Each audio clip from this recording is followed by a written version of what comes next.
தந்தை மகன் தூய ஆவியின் பெயராலே ஆமென். ஆண்டவர் உங்களோடு இருப்பாராக, உம் ஆன்மாவோடும் இருப்பாராக.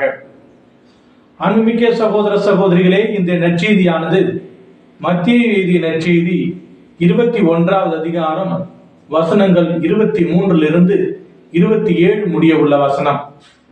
இயேசுவின் அதிகாரத்திற்கு ஒரு சவால்.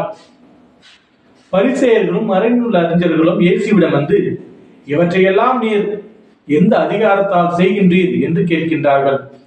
அதற்கு இயேசு அவர்களுக்கு நேரடியாக பதில் சொல்லாமல் ஒரு கேள்வியின் மூலமாக அவருடைய வாயை அடைக்கின்றார்.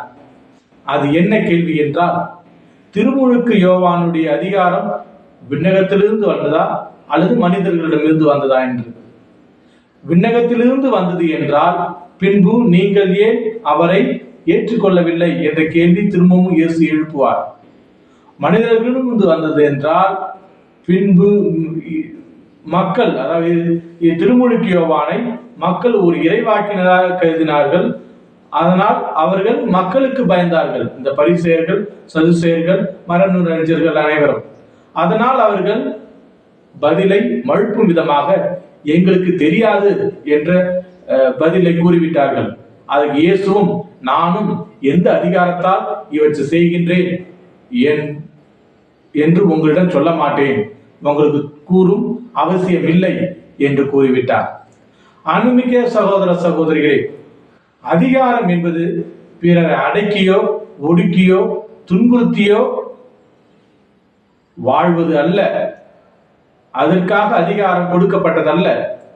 அதிகாரம் என்பது பிறருடைய வாழ்விற்கு வளர்ச்சியாக இருக்க வேண்டும், பிறருடைய வாழ்வுக்கு ஏணிப்படியாக இருக்க வேண்டும், பிறருடைய வாழ்விற்கு உந்துதலாக இருக்க வேண்டும் என்பதற்காகவே அதிகாரம் கொடுக்கப்பட்டது. இயேசு கிறிஸ்து தந்தையிடமிருந்து பெற்றுக்கொண்ட அதிகாரத்தை சிறப்பான முறையில் பயன்படுத்தினார்.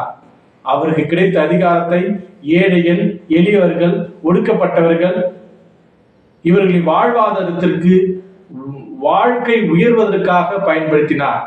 இதே போல தன்னுடைய சீடர்களிடமும் அவ்வாறே கூறினார், நீங்கள் பெற்றுக்கொண்ட அதிகாரத்தை சிறப்பான முறையில் பயன்படுத்துங்கள் என்ற வாக்கியத்தையும் அவர்களுக்கு கூறினார். ஆனால் அந்த பரிசேயர்கள், சதுசேயர்கள் இயேசுவின் மீது உள்ள பொறாமையினாலும் அவரை பின்பற்றுபவர்களின் மீது உள்ள பொறாமையினாலும் எவ்வாறு கேள்வியை கேட்கின்றார்கள்.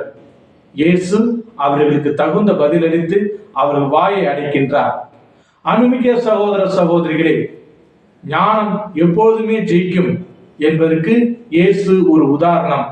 இங்கு இயேசு கிறிஸ்து தன்னுடைய ஞானத்தின் மூலமாக அவர்களுக்கு பதிலளிக்கின்றார். நாமும் இறைவனிடமிருந்து அந்த ஞானத்தை பெற்றுக்கொள்வோம். அவ்வாறு பெற்றுக்கொண்டு அவரை போல முன்மதியோடும் அறிவோடும் ஆற்றலோடும் நாமும் பிறருக்கு தேவையான அறிவுரையும் நல்ல பழக்கத்தையும் சொல்லித் தருவோம். நமக்கு கொடுக்கப்பட்ட அதிகாரத்தை சிறப்பான முறையில் பயன்படுத்துவோம். இறைவனுடைய ஆசீரும் அருளும் நம்மையும் நம்ம குடும்பத்தையும் என்றும் வாழ வைக்கும் என்ற நம்பிக்கையோடு இந்த புதிய நாளை தொடங்குவோம். இந்த புதிய நாளிலே இறைவனின் ஆசீர்வாதம் உங்களுக்கும் உங்கள் குடும்பத்தில் உள்ள அனைவருக்கும், இந்த வீடியோ மூலமாக பார்த்து கொண்டிருக்கும் உங்கள் அனைவருக்கும் கிடைக்க நான் சிறப்பாக ஜெபிக்கின்றேன். எல்லாம் உள்ள இறைவன் தந்தை மகன் தூய திரு ஆவி உங்கள் அனைவரையும் நிறைவாக ஆசீர்வதித்து வழிநடத்துவாராக. ஆமேன்.